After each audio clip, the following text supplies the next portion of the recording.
दोस्तों, अपनी पत्नी की ये दो चीजें दबाने और चूसने से अपार धन की प्राप्ति होती है। दोस्तों, आज की जो कहानी है, आज का जो प्रसंग है, वो बहुत ही ज्ञानवर्धक होने वाला है, इसलिए इस कहानी को अंत तक जरूर से सुनना।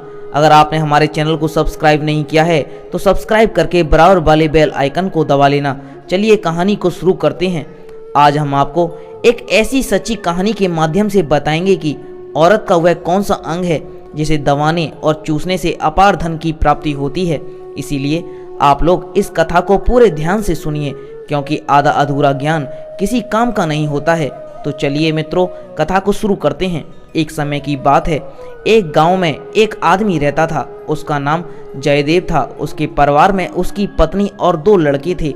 उसकी पत्नी का नाम चंपा था। वह अपनी पत्नी से बहुत ही ज़्यादा परेशान था, क्योंकि उसकी पत्नी बात बात पर हमेशा उसे ताने मारती रहती थी, क्योंकि जयदेव के घर में बिल्कुल कंगाली छा गई थी। उसके पास एक भी रुपया नहीं था और उसके घर में खाने के लिए अन्न का एक दाना तक नहीं था। एक तो घर में खाने के लिए कुछ नहीं और ऊपर से पत्नी के ताने। जयदेव बहुत परेशान हो गया था। उसे कुछ समझ नहीं आ रहा था। फिर वह एक दिन अपने घर का त्याग कर जंगल के रास्ते से जाकर तभी उसे एक साधु महात्मा की कुटिया दिखाई दी। फिर जयदेव उस कुटिया पर पहुंच गया। वहां उसने देखा कि साधु महात्मा तपस्या में लीन थे। फिर कुछ समय बाद साधु महात्मा का तपस्या से ध्यान टूटा तो जयदेव उन साधु महात्मा के चरणों में गिरकर जोर जोर से रोने लगा और गिड़गिड़ाने लगा। तभी साधु बोले, बेटा तुम्हारा नाम क्या है और तुम्हें क्या परेशानी है और क्यों रो रहे हो? फिर जयदेव बोला, महात्मा मेरा नाम जयदेव है, मेरी पत्नी का नाम चंपा है। मेरी पत्नी मुझे रोजाना ताने मारती रहती है क्योंकि मैं गरीब हूँ। इसमें मेरा क्या कसूर है? कितना भी कर लूँ मैं धन कमा ही नहीं पाता। मेरा छोटा सा लकड़ियों का धंधा भी पत्नी के झगड़ों के कारण ठप हो गया है। अब मैं दाने दाने के लिए मोहताज हो गया हूँ। हमारे घर में अन्न का एक दाना भी नहीं बचा है और पहनने के लिए एक वस्त्र भी नहीं है। फिर साधु बोला, तुमको एक काम बताने जा रहा हूँ जो तुम्हारी किस्मत बदल देगा। तुम्हें अपनी पत्नी के एक अंग को बेशर्मी से दबाना और चूसना है, फिर तुम्हारे घर में धन की कभी कमी नहीं होगी। जयदेव उत्सुकता से साधु महात्मा से बोला, हे महात्मा मुझे वह काम बता दीजिए, मैं अपनी पत्नी के वह अंग दबाने या चूसने के लिए तैयार हूँ।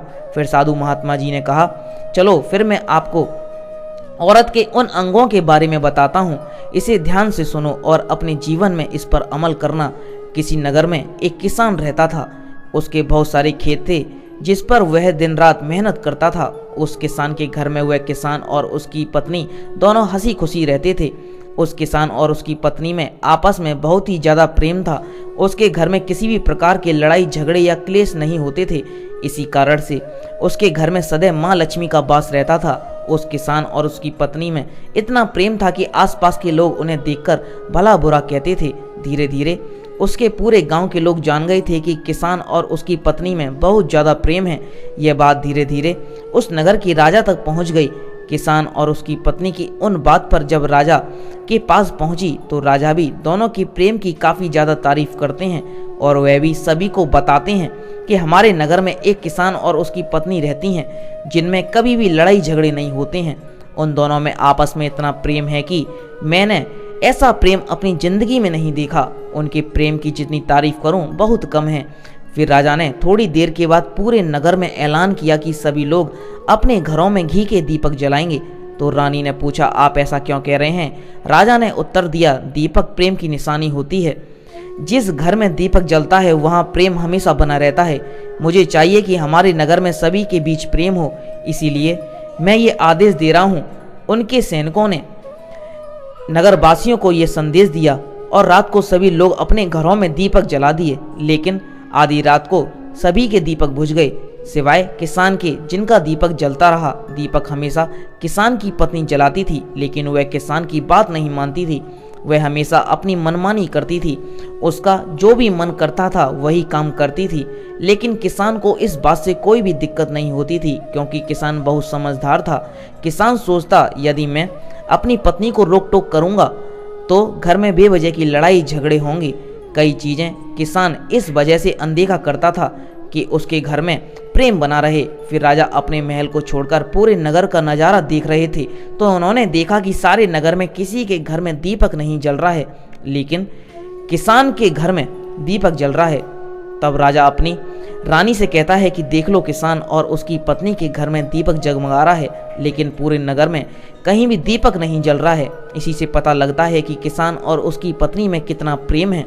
तब राजा की पत्नी राजा से कहती हैं, जो प्रेम किसान और उसकी पत्नी में है वह प्रेम किसान की पत्नी की वजह से है, और इसी वजह से उसके घर में इतना ज़्यादा प्रेम है। जब राजा रानी की बात सुनता है तो वह कहता है कि नहीं, तुम्हारा सोचना गलत है।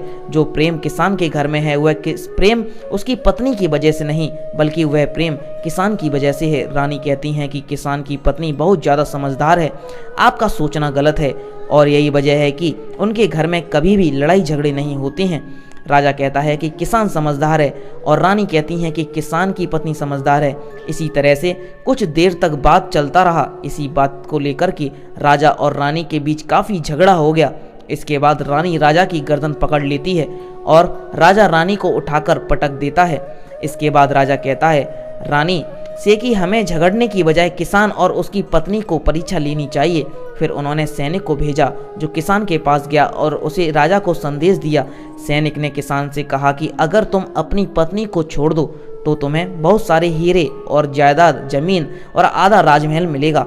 लेकिन किसान ने कहा कि वह अपनी पत्नी को नहीं छोड़ेगा। फिर रानी ने कहा कि अब वह भी किसान की पत्नी की परीक्षा लेना चाहती है।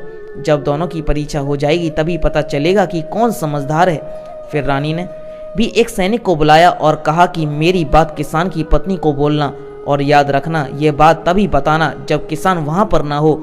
सैनिक ने पूछा कि रानी साहिबा क्या बात बतानी है, वह तो बताओ। तभी रानी ने सैनिक को सारी बातें बता दी।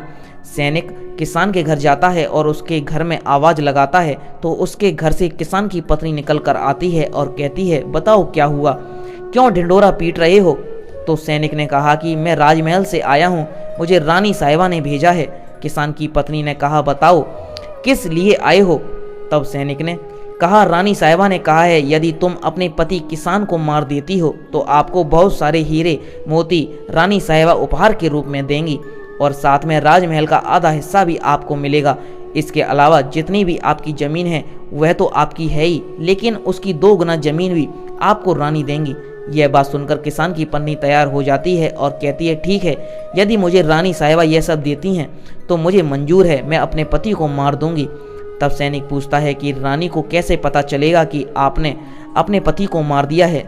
तब किसान की पत्नी कहती है कि मेरे घर में जो दीपक जल रहा है, जब मैं किसान को मार दूंगी तो उसे बुझा दूंगी, तब आपको पता चल जाएगा कि मैंने किसान को मार दिया है। अब सैनिक किसान की पत्नी की बात सुनकर के राजमहल में जाता है और रानी को सारी बात बताता है।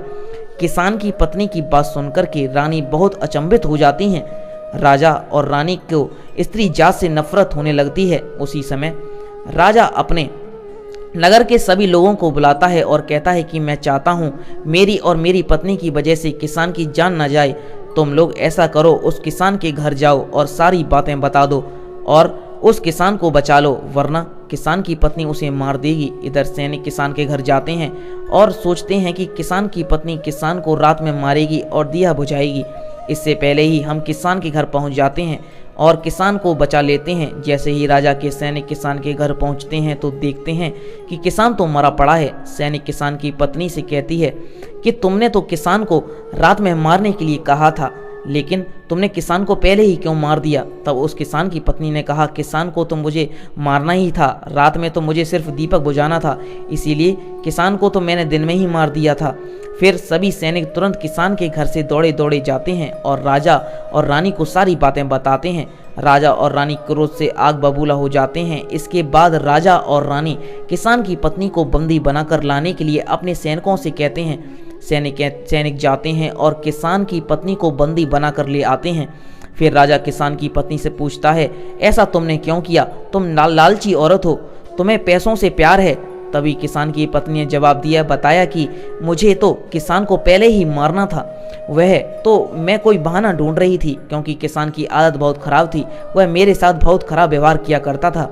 फिर राजा ने पूछा किसान तुम्हारे साथ ऐसा क्या करता था। तो किसान की पत्नी ने जवाब दिया कि वह मेरे नाक का ऊपरी हिस्सा अपनी उंगली से हमेशा दबाया करता था। इसके अलावा किसान एक काम और मेरे साथ करता था, वह किसान मेरे कान का पिछला हिस्सा अक्सर अपनी जीभ से स्पर्श किया करता था। फिर राजा ने पूछा ये बताओ, जब तुम लोग गरीब थे तब क्या किसान तुम्हारे साथ ये काम करता था? तो किसान की पत्नी ने कहा, नहीं महाराज, तब ऐसा नहीं करता था। तब राजा ने कहा कि मैं समझ गया कि किसान ऐसा क्यों करता था। फिर उस साधु महात्मा ने जयदेव से पूछा, तो तुम्हें कुछ समझ में आया? औरत का कौन सा अंग दबाने और चूसने से लोगों को अचानक धन की प्राप्ति होती है? तो जयदेव ने कहा, नहीं महात्मा, मुझे अभी भी समझ में नहीं आया। तब साधु महात्मा ने कहा, अगर अभी भी समझ में नहीं आया तो मैं एक बार फिर से बताता हूँ। किसान अपनी पत्नी के साथ जो पहले काम करता था वह है उसकी नाक के ऊपरी हिस्से को अपनी अंगुली से दबाता था। तो जिस भी मनुष्य के घर में पैसों की किल्लत है उसे अपनी उंगली से औरत के नाक के ऊपरी हिस्से को दबाना चाहिए। औरत के नाक के ऊपरी हिस्से को बहुत शुभ माना जाता है। इसी कारण जो यह काम करता है वह हमेशा धनवान पुरुष बन जाता है। दूसरा काम है, जब कोई पुरुष महिला के कान के पिछले हिस्से को अपनी जीभ से स्पर्श करता है तो उसकी किस्मत खुल जाती है। ऐसा इसलिए होता है क्योंकि महिला के कान के पीछे हिस्से में माता लक्ष्मी का वास होता है और जब आप ऐसा करते हैं तो माता लक्ष्मी आपसे प्रसन्न हो जाती हैं और आपको अपार धन संपत्ति देती हैं। आपने यह भी सुना होगा कि महिलाएं माता लक्ष्मी का ही रूप मानी जाती हैं। इसीलिए जो भी मनुष्य यह पवित्र काम करता है उसका घर धन्य धान्य से भर जाता है। लेकिन आप जब भी ऐसा काम करें तो अपनी पत्नी को पूरी बात बता देना चाहिए, अन्यथा आपके जीवन में अनर्थ हो सकता है। मैं आशा करता हूँ कि आपको यह जानकारी अच्छी लगी होगी। दोस्तों, अगर वीडियो पसंद आई है तो इसे लाइक करके अपने दोस्तों के साथ शेयर करना और इस चैनल को सब्सक्राइब करके बराबर वाले बेल आइकन को दबा लेना। आपका यहाँ तक वीडियो देखने के लिए बहुत बहुत धन्यवाद और आप कमेंट बॉक्स में जय माँ लक्ष्मी अवश्य लिख देना। धन्यवाद।